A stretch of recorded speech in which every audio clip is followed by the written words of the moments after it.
Well, this morning, President Donald Trump is asking the country to, quote, be patient as new data shows the United States GDP is shrinking. Meanwhile, Democrats are using the new data to say President Trump has failed to make life for American citizens more affordable. NBC's Alice Barr has more from Washington. It's going to be about 40%. Under pressure from some troubling economic news, a Commerce Department report showing the U.S. economy shrank slightly during the first 3 months of the year. President Trump shifting blame. That's Biden.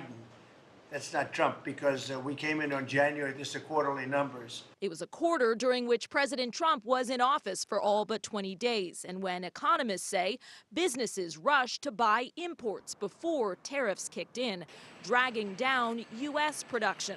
Surveys also showing consumer confidence down. Taking a hit in what Americans expect in the next 6 months. We're talking business conditions, employment prospects, and future income as well.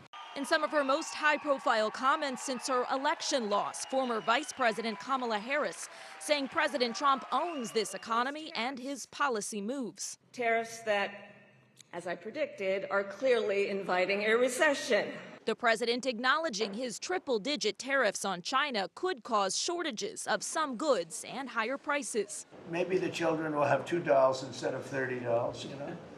And maybe the $2 will cost a couple of bucks more than they would normally. While insisting the payoff will be worth it, pointing to new investments in U.S. manufacturing. They're really coming in fast. Overnight, an effort to roll back President Trump's tariffs failed. Motion to table is agreed to. In the Senate, though it did have some bipartisan support.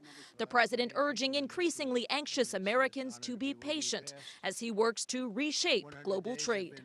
President Trump also spoke overnight about his administration finally signing a long-anticipated deal to gain access to some of Ukraine's critical minerals and natural resources, saying the U.S. presence in Ukraine could curb Russian President Vladimir Putin while repaying U.S. military aid.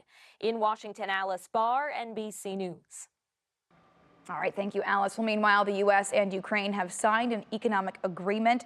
The deal establishes a United States-Ukraine Reconstruction Investment Fund.